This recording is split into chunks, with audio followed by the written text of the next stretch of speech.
Jadi Abi suruh berdoa lah sama jamaah karena Abi juga menjadi karom, pimpinan rombongan. Tolong doakan Abi tidak pulang untuk dilantik menjadi ketua stand pertama. Doa, kemudian ambil kesimpulan kami tidak pulang. Kenapa Abi berdoa supaya tidak dilantik untuk menjadi rektor pada saat Karena itu? ini urusan dunia. Urusan dunia masalahnya kalau pimpinan atau jabatan itu Allah yang nanti tidak dapat, di sini dikasih lain oleh Allah. Tapi kalau haji ini urusan dengan hati, urusan dengan Allah Subhanahu wa taala.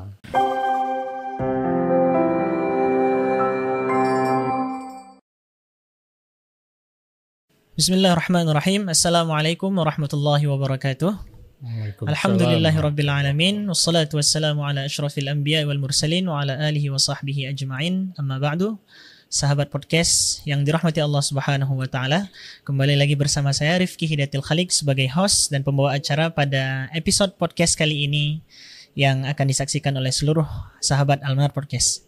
Sahabat yang dirahmati Allah Subhanahu wa taala, pada kesempatan yang berbahagia ini, insyaallah kita akan berbincang-bincang, kita akan berdiskusi dengan salah satu tokoh pendidikan di Aceh, terutama di Aceh Barat. Dan kami yakin bahwa orang Aceh Barat sangat familiar dengan beliau. Maka langsung saja, kita tidak ingin berlama-lama, kita sapa guru kita bersama Dr. Haji Syamsuar M.Agi. Assalamualaikum Ustaz. Waalaikumsalam warahmatullahi wabarakatuh. Apa kabar Ustaz? Sehat? Alhamdulillah sehat Ustaz.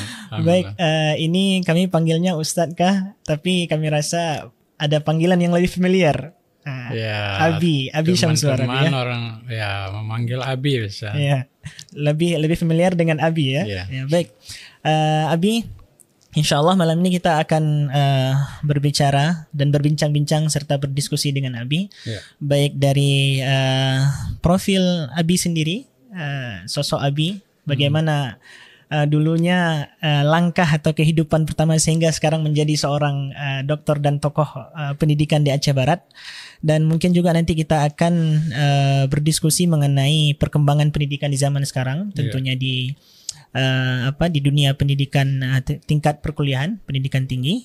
Dan nanti juga kami Abi ingin mendapatkan nasihat-nasihat dari Abi insyaallah. Baik Abi, tentu ini sahabat Al-Manar Podcast penasaran dengan sosok Abi ini, dan tentunya lebih penasaran lagi dengan bagaimana perjalanan hidup Abi, dan dari mana Abi mulai sehingga Abi sekarang menjadi seorang rektor dan tokoh pendidikan di Aceh Barat. Silahkan Abi. Bismillahirrahmanirrahim. Assalamualaikum warahmatullahi wabarakatuh. Waalaikumsalam. Alhamdulillah, amma ba'. Puji syukur kepada Allah Subhanahu wa taala, salawat dan salam kepada Rasulullah sallallahu alaihi wasallam. Terima kasih saya atau Abi sudah diundang oleh podcast yang notabene-nya podcast ini ya milik Al-Manar, artinya juga milik Abi sendiri ke anak-anak Abi di sini tiga Muhammad Afdal yang alumni sini langsung ke Yaman S1-nya, kemudian Muhammad Asfiani alumni di sini juga, setelah itu lanjut ke Mesir, dan juga anak Abi yang ketiga yaitu Muhammad Nur Khalid Shihab sekarang sedang melanjutkan kuliah. Jadi karena kita ingin bincang-bincang di sini dengan sahabat Al-Manar, maka Abi alhamdulillah lahirnya juga sebenarnya di Banda Aceh pada tahun 1965, tanggal 26 Desember 1965. Setelah Abi menempuh pendidikan mulai dari MIN, SMP, SMA, kemudian sambil kuliah Abi ngaji ala pondok selama 9 tahun. Kemudian sambil kuliah cita-cita Abi ya memang menjadi dosen, dan alhamdulillah ternyata Allah kasih lebih dari itu, bisa diamanahkan menjadi memimpin perguruan tinggi. Nah, ini yang memang tidak kita sangka-sangka, ya, karena itu rezeki dari Allah. Setelah S1, memang Abi sejak S1 itu di Fakultas Dakwah IAIN Naraniri, itu Abi pikir tidak ada waktu bagi Abi untuk bermain-main. Nah, bahkan kami sambil naik sepeda kadang-kadang ke Darussalam. Tuh kawan-kawan Abi itu termasuk Ustaz Sri Darmawan ya. Nah, itu satu letting. Nah, Abi pasca dosen mengajar, buka kitab Arab kita ala pesantren itu, belajar lagi di ruang. Jadi tidak ada waktu yang habis sia-sia. Setelah itu masuk pustaka. Setelah masuk pustaka, satu hari itu minimal Abi kunjungi 5 pustaka dan meminjam 2 buku satu pustaka. Jadi setiap hari Abi membaca itu minimal 10 buku, 10 kitab. Begitu obsesinya karena mengingat betapa menderitanya dulu waktu masih kecil-kecil, berjualan bersama mama di Penayung, dikejar sama polisi Pamong Praja, tidak bisa jualan sini, dikejar sana macam lah. Jadi atas penderitaan yang betul-betul seperti itu, maka Abi pikir ini kalau sudah Abi, janganlah berimbas kepada anak. Nah, alhamdulillah dengan cita-cita yang tinggi seperti itu, bisa tahun 94, Abi obsesi untuk menjadi pegawai negeri nggak ada sama sekali. Mungkin sama seperti ustaz-ustaz di sini, termasuk Ustaz Ikram juga, nggak ada. Tetapi karena ada peluang, dosen Nabi salah satunya Dr. Andes Haji Abdurrahman Ka'oi almarhum, Fakultas Dakwah, itu mempersilakan Nabi untuk menjadi asisten. Nah, asisten dosen Nabi selama 4 tahun, dan banyak kader-kader Nabi, mahasiswa Nabi, yang juga salah satunya itu Saudara Nasir Jamil. Nah, itu 4 mata kuliah dia mengambil mata kuliah sama Abi, dan kemudian PJ Bupati Subulu Salam, itu mahasiswa dan kader Abi. Jadi tahun 94 Abi mengikuti pendidikan calon pegawai pencatat nikah. Jadi disiapkan oleh Kementerian Agama waktu itu Dr. Tarmizi Tahir, Menteri Agama kita tahun 1994. Jadi ikut tes, alhamdulillah sebelum sebelum lulus kami sudah diundang ke Jakarta untuk mengikuti Pusdiklat, Pusat Pendidikan dan Pelatihan Calon Pegawai Pencatat Nikah. Artinya untuk kepala KUA. Disiapkan untuk kepala KUA. Tahun 1994. 2 bulan kami di sana. Jadi juga di sana Abi mengikuti dengan serius. Akhirnya teman-teman yang 20 orang dari IAIN Naraniri waktu itu, 19 orang itu membawa pulang SK CPNS. Karena mereka pasca pendidikan pergi ke Kementerian Agama di Jalan Lapangan Banteng samping Istiqlal, mereka mengurus SK. Akhirnya mereka bawa pulang SK CPNS.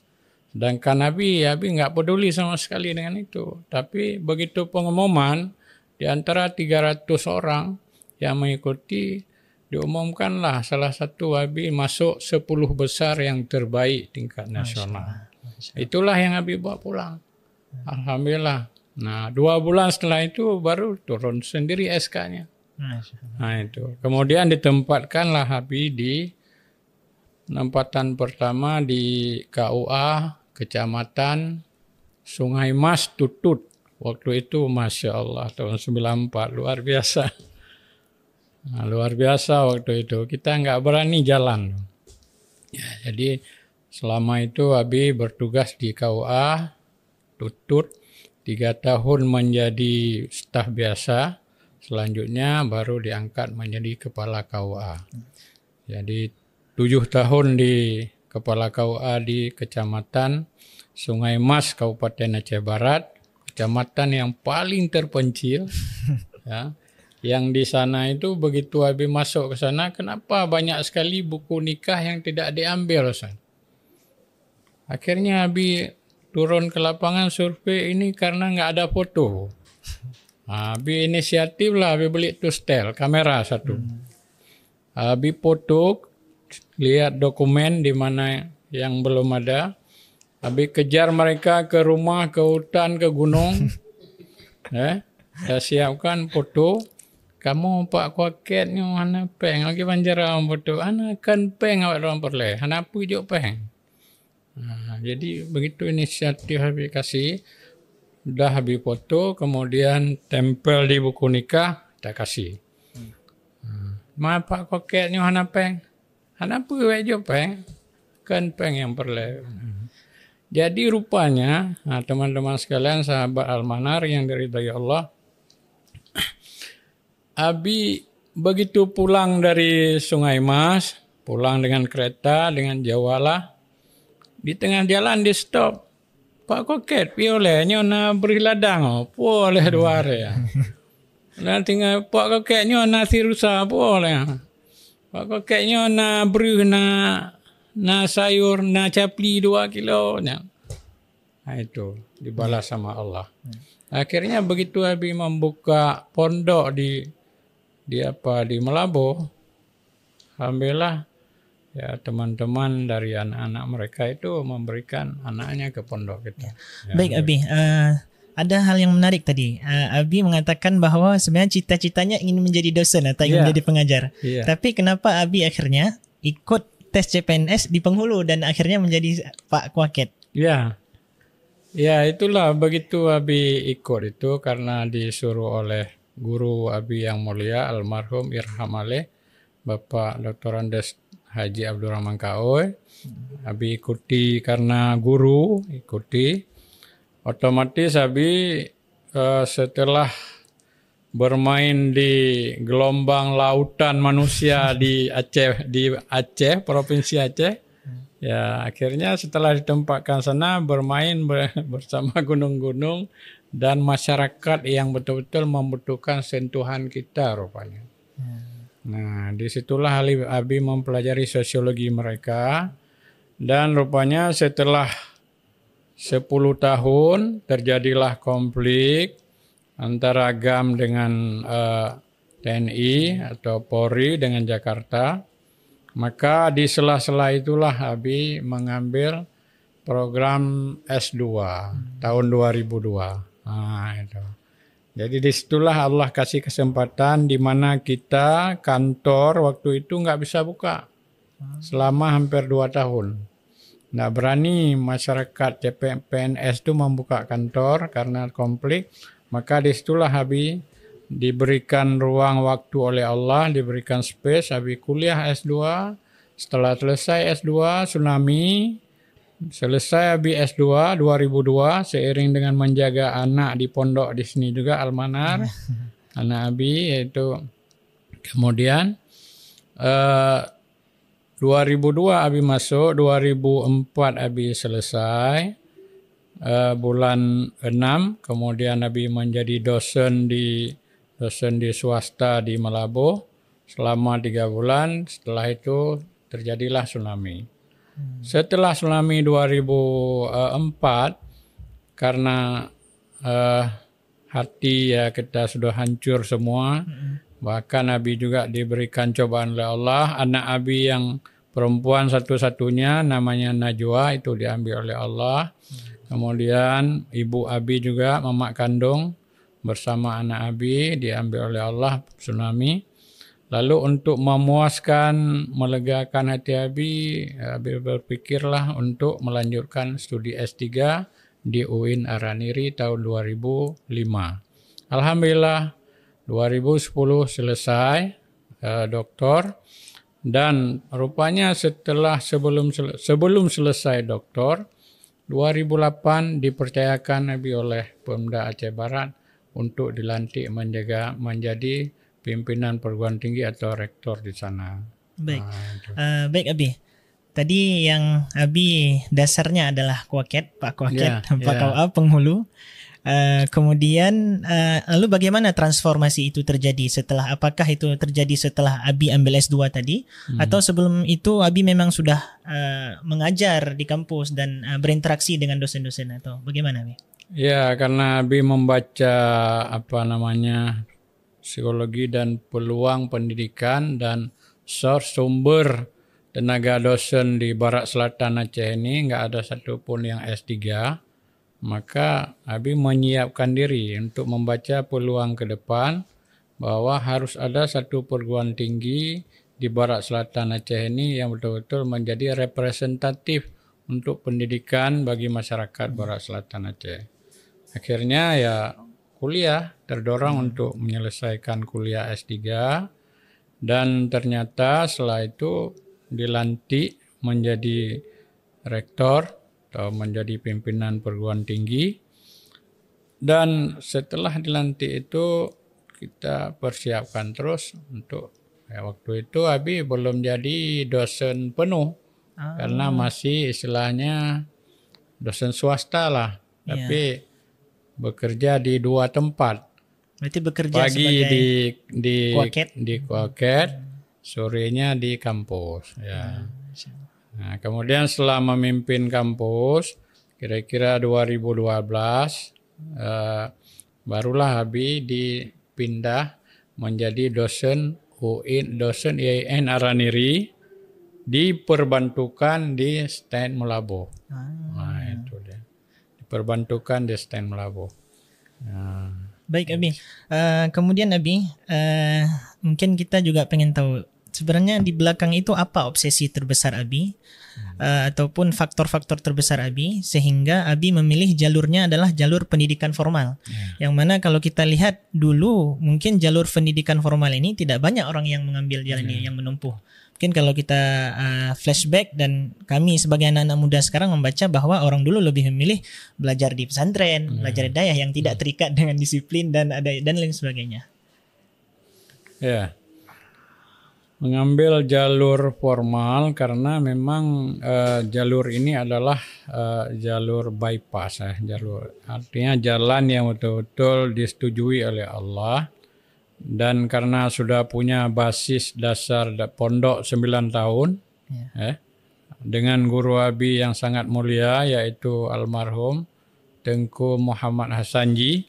Abi ngaji kitab di situ mulai dari kitab dasar sampai mahli dan sampai ke kitab tafsir, dan juga menghafal kaedah-kaedah usul fikih, menghafal matan Alfiyah Ibnu Malik, tapi tidak semua, sebagian.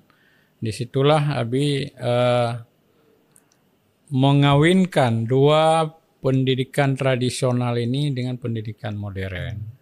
Nah, supaya ide-ide kita itu terrealisasi dengan menulis. Akhirnya Abi melanjutkan program untuk S3 dan memimpin sebuah perguruan tinggi, dan sehingga karya-karya kita, ilmu-ilmu kita bisa kita kombinasikan untuk kita menulis dan mensosialisasikan ide-ide kita yang kita dapati secara tradisional dan juga secara modern.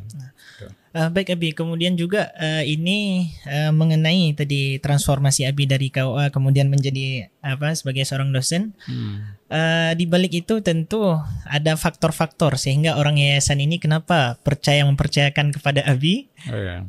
Mungkin boleh diceritakan Abi apa nilai-nilai yang dalam pandangan Abi yang dilihat oleh orang yayasan. Ketika kami ditempati oleh pemerintah SK Abi sebagai staf kantor urusan agama di Kecamatan Sungai Mas, Aceh Barat, yang waktu itu memang kecamatan terpencil sekali.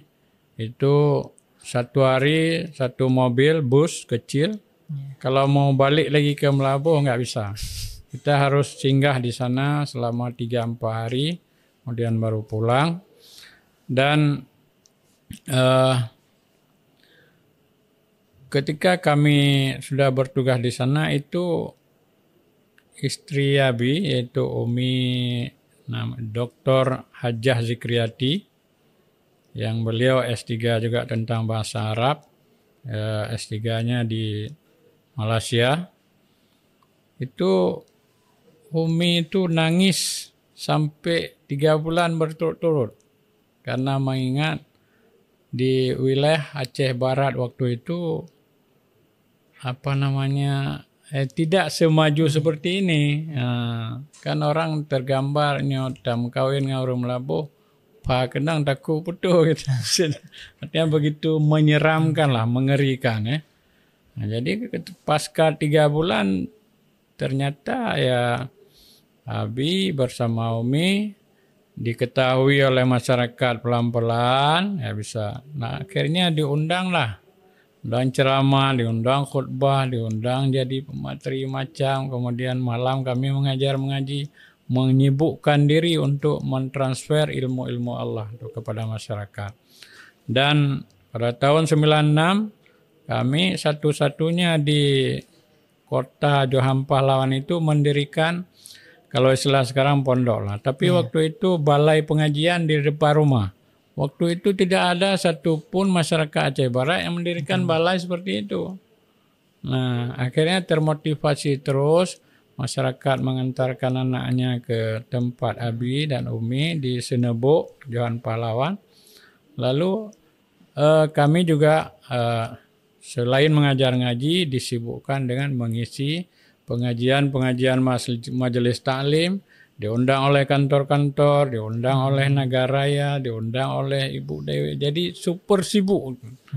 Nah akhirnya ketika 2008 Pak Bupati Haji Ramli MS ketika melihat ini kampus ini perlu untuk meningkatkan kualitasnya, meningkatkan statusnya, maka hanya ada satu-satunya yang ada di perguruan tinggi itu yang sudah S2 untuk Barat Selatan di KUA adalah Abi. Masya Allah. Nah, jadi atas dasar itulah dan kemudian kan nama kita juga sudah masyhur di masyarakat ya. Alhamdulillah dilantiklah Abi. Nah, setelah dilantik itu maka kita bersikeras terus untuk memperjuangkan kampus Barat Selatan ini.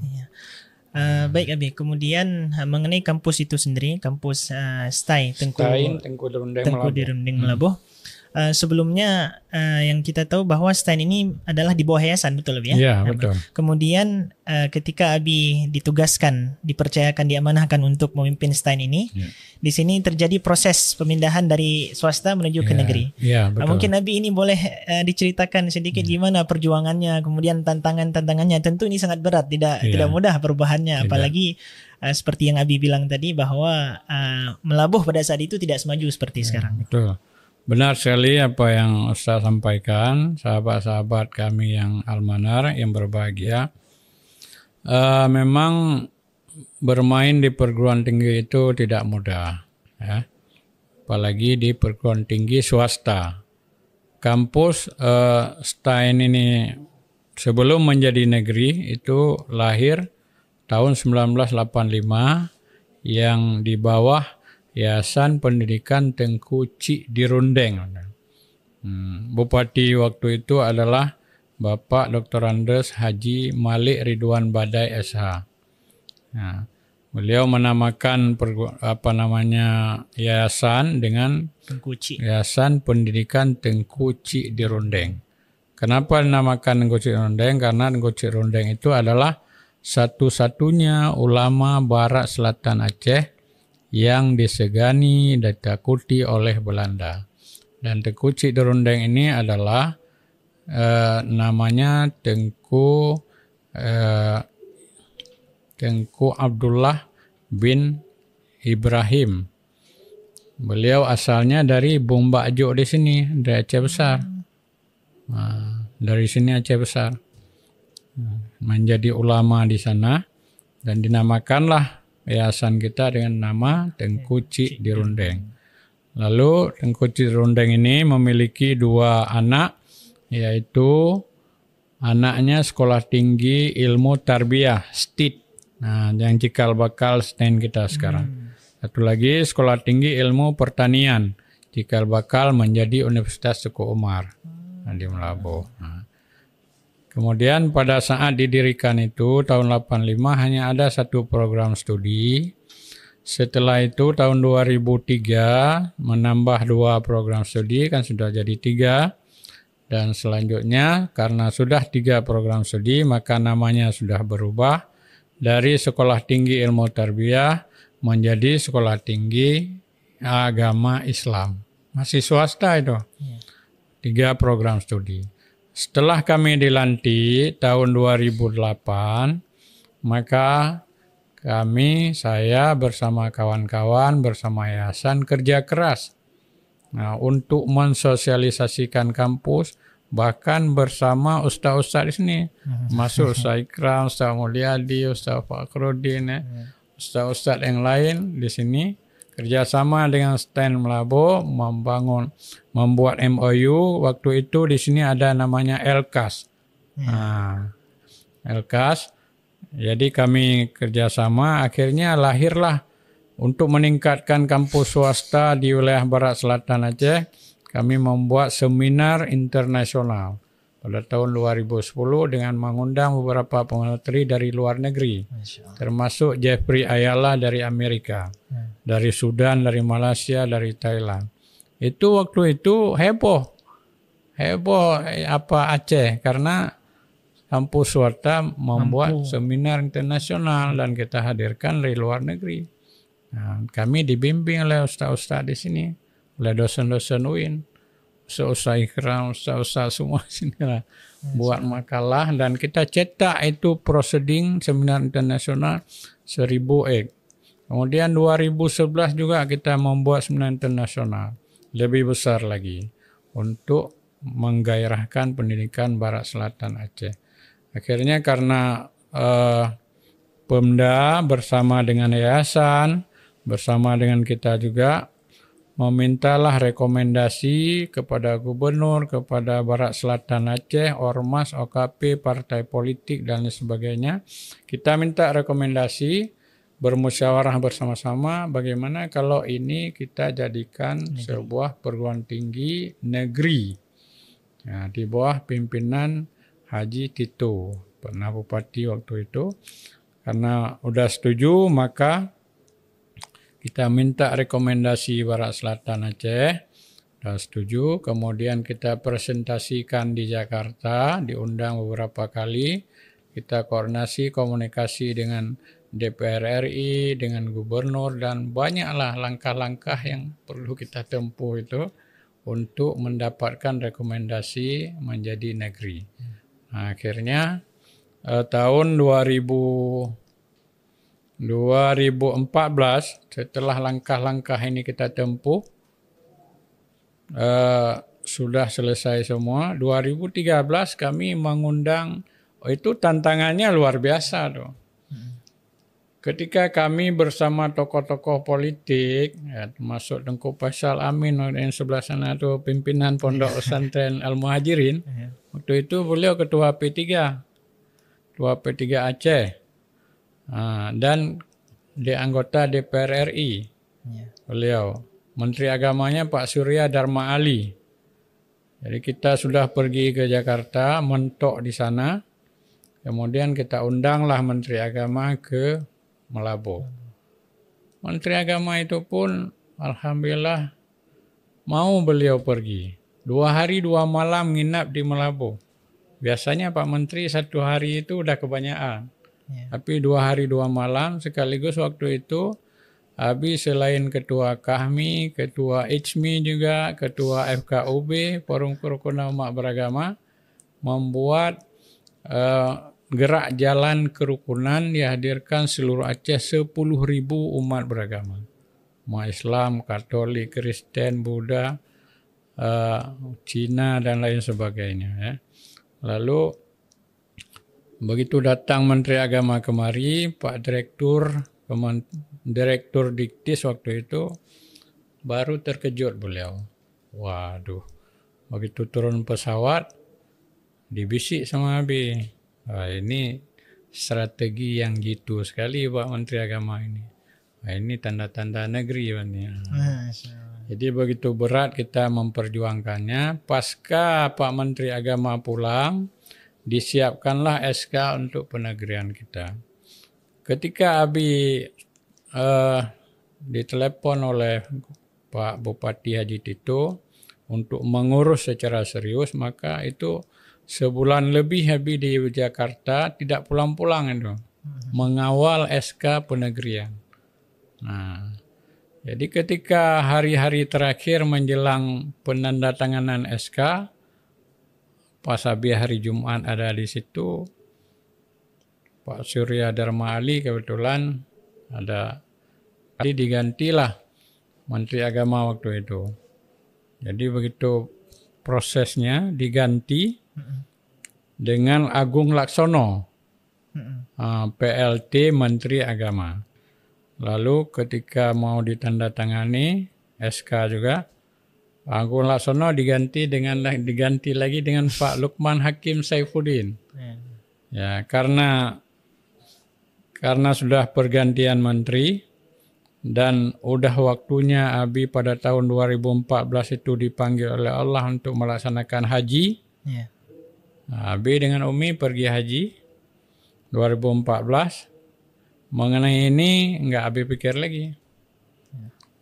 Sampai ke sana, ke haji, rupanya pengumuman pemerintah Arab Saudi bahwa Arafah jatuh pada hari Jumat, yang ditandai dengan kalau jatuh hari Jumat berarti itu Haji Akbar. Kemudian setelah pengumuman itu Pak Menteri suruh pulang Abi ke Banda Aceh, ke Aceh, dan untuk dilantik menjadi Ketua Stain pertama, Stain Tengku Ronde. Abi, Pak Bupati juga sudah berusaha, sudah pesan tiket, sudah ambil nomor paspor Abi. Kemudian pulangnya itu bersama Pak Menteri Agama Pak Lukman Hakim. Abi salat 2 rakaat di Masjidil Haram di Ka'bah, minta petunjuk. Udah setelah salat, Abi berdoa, mudah-mudahan tidak dikasih pulang. Jadi Abi suruh berdoa lah sama jamaah karena Abi juga menjadi karom, pimpinan rombongan. Tolong doakan Abi tidak pulang untuk dilantik menjadi ketua stand pertama. Doa, kemudian ambil kesimpulan kami tidak pulang. Masalah siapa dilantik terserah sama Allah. Nah, jadi tidak pulang. Lanjutkan terus. Haji kami dapat haji Izin akbar. Nabi, kenapa Abi berdoa supaya tidak dilantik untuk menjadi rektor pada saat Karena itu? ini urusan dunia. Urusan dunia masalahnya kalau pimpinan atau jabatan itu Allah yang nanti tidak dapat, di sini dikasih lain oleh Allah. Tapi kalau haji ini urusan dengan hati, urusan dengan Allah Subhanahu wa taala. Nah, kita sebagai tamu Allah harus ikuti aturan-aturan Allah itu. Nah, ternyata ketika tidak jadi pulang, kami arba'in setelah di Mekah, arba'in ke Madinah. Kira-kira 3 hari di Madinah sambil Abi bersama Umi salat di Masjidil Nabawi. Tiba-tiba Abi ditelepon oleh kawan Abi yaitu Wakil 1 Pak Mosin, disampaikan bahwa Abi ini SK penegrian kita sudah keluar. Nah, waktu itulah Abi di Masjid Madinah menangis sejadi-jadinya, terharu bahwa perjuangan kita ini diridhoi oleh Allah. Dan akhirnya SK negeri itu juga keluar, walaupun tidak berada Abi di daerah atau di Aceh. Dan ketika keluar itu ya kami sama-sama bersyukur kepada Allah dan keluarnya juga dalam penuh berkah. Abi mengetahui di Masjid Madinah. Nah, hikmahnya yang lain lagi, kami bercita-cita waktu itu akan menikahkan Muhammad Afdal dengan calon istrinya di Masjid Haram. Mekah di Masjidil Haram, tetapi Allah belum mengizinkan. Tiba-tiba pada hari terakhir Muhammad Afdal keluar visanya di Yaman. Beliau berangkat hari ke-29 menjelang kami pulang. Diizinkan berangkat terus dari Yaman ke Madinah. Alhamdulillah di Madinah itu kami hubungi petugas di Raudhah, ingin minta bahwa menikahkan anak di sini. Oh, kalau di Raudhah tidak boleh, tapi kalau di masjid boleh. Dan akhirnya kami nikahkanlah, diizinkan oleh Allah, Muhammad Afdal bersama istrinya, yaitu di Masjidin Nabawi. Itu hikmahnya barangkali. Jadi seperti itu, sahabat. Baik Abi, mengenai SK tadi. Jadi ketika penempatan penulisan SK pertama disahkan, itu siapa ya yang ditentukan untuk menjadi rektor pada saat itu? Sedangkan posisi Abi masih di Mekah. Ya, diusul Abi karena satu-satunya di kampus itu yang sudah ada ijazah doktor adalah Abi, dan syarat menjadi ketua atau pimpinan atau rektor waktu itu memang harus memiliki ijazah doktor. Tapi karena Abi tidak pulang maka ditunda pelantikannya. Ditunda sampai kehadiran Abi pulang sampai kehadiran. Masya Allah, luar biasa ya, sangat inspiratif. Bahkan sebuah universitas pun tidak akan disahkan SK-nya sampai tunggu Abi pulang ya seperti itu. Baik Abi, kemudian selanjutnya kita juga ingin tanya bagaimana perkembangan sekarang Abi sebagai tokoh pendidikan di Aceh dan terkhususnya di Aceh Barat. Banyak sekali pengalaman, banyak sekali perjuangan telah dilewati di bidang pendidikan, di kampus, di dayah ya, seperti tadi balai. Menurut Abi, nasihat juga bagi kami terutama Al-Manar dan bagi pesantren, lembaga-lembaga pendidikan lainnya, seharusnya bagaimana arah pesantren sekarang? Apa yang harus dimiliki dan dipertahankan oleh pesantren sekarang? Kami di sana di pantai barat ya, itu melihat perkembangan pesantren secara pesat itu kira-kira ada lebih kurang 10 tahun terakhir ini ya. 10 tahun terakhir ini, bahkan 15 atau 20 tahun, ini sudah luar biasa perkembangan pesantren. Dan tidak bisa kita bendung, baik perkembangan pesantren tradisional maupun pesantren modern. Nah, ini di barat selatan Aceh, bahkan di Aceh umumnya dan di Indonesia ya. Di Indonesia umumnya, di Aceh juga khususnya. Itu nggak bisa kita bendung. Baik pesantren tradisional atau salafi maupun pesantren modern. Oleh karena itu, moto yang digunakan oleh Gontor itu sangat baik sekali dan bisa diadopsi oleh semua pihak. Al-muhafadzatu 'alal qadimis shalih wal akhdu bil jadidil aslah. Jadi mengambil dan menjaga pendidikan yang ala tradisional yang model lama, dan juga mengambil pendidikan ala modernis yang baru yang lebih baik. Jadi dikawinkanlah kedua itu sehingga tidak salah. Akhirnya salah seorang tokoh pendidikan pembaharu di Indonesia kita adalah Profesor Dr. Nurkhalis Majid, itu menyampaikan bahwa ada pendidikan tradisional penting, pendidikan modern penting. Jadi maka muncullah apa yang disebut dengan neomodernisme. Jadi neomodernisme ini untuk menjaga pendidikan ala tradisional juga dibutuhkan oleh masyarakat, pendidikan ala modern juga dibutuhkan oleh masyarakat. Dan yang penting dengan konsep neomodernisme itu kita tidak saling salah menyalahkan karena dua-dua itu penting. Nah, dan itu sudah kami alami. Kami pada awalnya juga mendirikan pondok pesantren Darul Muta'allimin di Malabo. Nah, kemudian pada 2017 juga kami beralih fungsi dari tradisional menjadi modern, tapi tanpa meninggalkan nilai-nilai tradisional. Nah, itu. Dan ini ternyata diminati oleh publik. Nah, dari kami membangun pondok pesantren itu, santrinya pada tahun 2009 itu 2 orang. Akhirnya sampai hari ini menjadi lebih kurang 400 orang. Bahkan desakan-desakan masyarakat juga ingin mengantarkan anaknya ke pondok kita untuk SMA IT untuk putra. Kami membackup dulu, membendung dulu, jangan nanti tahun depan kalau sudah ada fasilitas baru. Dan selain itu juga Abi bersama Umi juga mendidik masyarakat. Nah, jadi bukan mendidik diri sendiri kami. Selain mendidik anak juga mendidik masyarakat.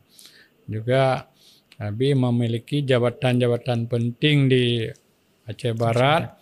Selain menjadi ketua FKUB, ketua ICMI, ketua KAHMI, dan aktif bersama pondok-pondok pesantren baik tradisional maupun modern. Dan juga Abi pernah menjadi Dewan Penasehat Baitul Mal Aceh Barat. Ya, waktu itu dari 6 miliar anggaran dari Baitul Mal pendapatannya selama kami di Dewan Penasehat, alhamdulillah meningkat menjadi 13 miliar. Dan paling tinggi waktu itu di Aceh. 2 kali lipat lebih. 2 kali lipat. Nah, itu. Makanya oleh karena itu, seiring dengan perkembangan, maka beberapa organisasi memberikan sertifikat kepada Abi dan Umi sebagai tokoh pendidikan Barat Selatan. Masya Allah, luar biasa. Abi, karena kemudian seiring juga dengan kami meningkatkan kualitas kampus TEN dari 3 program studi hari ini sudah menjadi 14 program studi. Nah, itu luar biasa di kampus. Dan kita berikan hampir tiap tahun itu 250 beasiswa. 250 beasiswa. 250 beasiswa dengan berbagai model. Nah, kemudian juga santri-santri atau mahasiswa yang tidak ada tempat tinggal, yang tidak mampu, kita tempatkan di pondok kita Dayah Darul Muta'allimin.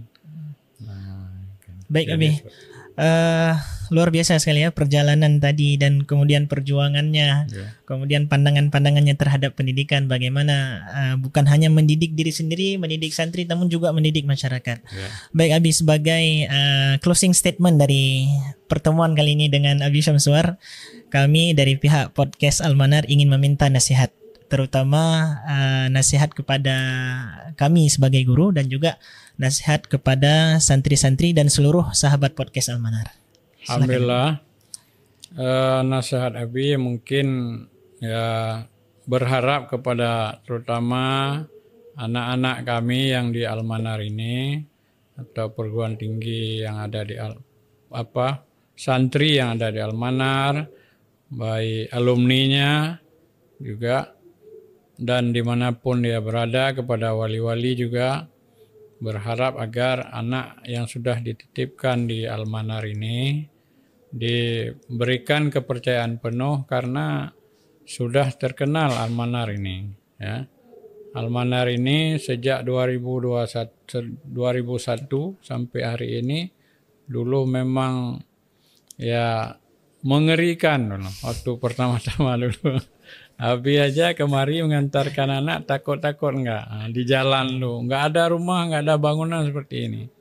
Nah, tapi karena ustaz-ustaznya, santrinya betul-betul percaya penuh kepada ustaznya, ya, itu alhamdulillah sudah berjalan dengan lancar dan diharapkan juga kepada para santri. Yakinlah bahwa ustadz-ustadz di Al-Manar ini, ya, semua bahkan ustadz-ustadz di tempat lain, itu niatnya baik untuk mendidik kita, mendidik generasi. Tapi kalau diharapkan misalnya apa yang diharapkan? Uang, nggak ada uang di pendidikan, apalagi di pondok. Yang ada kita kebahagiaan. Kalaupun ada uang nggak bisa kita manfaatkan untuk individu. Nggak bisa kita manfaatkan untuk kepentingan pribadi. Karena ini milik masyarakat. Jadi dengan keikhlasan para ustaz-ustaz. Dulu 2001, dulu 2002. Mana ada uang waktu itu. Mengerikan sekali. Menyedihkan. Air nggak ada. Aduh. Luar biasa. Sayanglah. Tapi karena yayasan bekerja keras, ya, ustaz-ustaz di sini dulu, Ustaz Awal, Ustaz Fakhruddin, Ustaz Cedin, ya, siapa lagi, Ustaz Zulkhairi, banyak ustaz-ustaz yang habis kenal dulu, Ustaz Ikram, ya, banyak sekali, ya. Mereka mendidik betul-betul dari hati ke hati, tapi keras. Nah, itu anak Abi Muhammad Asfiani itu sebentar kena pukul, tapi karena dia aktif terus, dia nggak berani bilang. Tapi kena pukul karena bukan pukul keras, pukul mendidik. Dan ternyata setelah dialami beberapa tahun, puluhan tahun sampai sekarang, Al-Manar ini sudah menjadi ikon pendidikannya di Aceh. Bahkan nasional. Itu alumni-alumninya itu sudah go internasional tuh. Nah, anak Abi sekarang di Jakarta mengambil program S2. Muhammad Asfiani berteman dengan kawan-kawannya dulu tuh. Ada yang pulang dari Mesir, dari Sudan, dari Eropa, ya, itu alumni Al-Manar. Nah, jadi yakinlah wahai para masyarakat, wali-wali, bahwa di Al-Manar ini dididik untuk menjadi generasi penerus 10, 20 tahun, 30 tahun ke depan dalam rangka menjaga martabat Aceh. Dan juga dididik untuk menjaga syariat Islam yang sudah kita berlakukan di Aceh. Nah itu.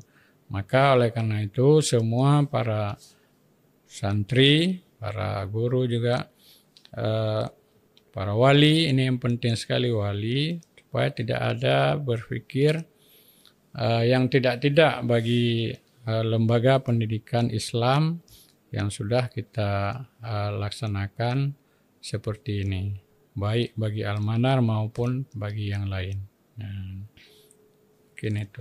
Baik Abi, terima kasih atas nasihat-nasihatnya, wejangan-wejangannya. Ini sangat berharga bagi kami, kemudian bagi guru juga, dan bagi seluruh sahabat Al-Manar Podcast.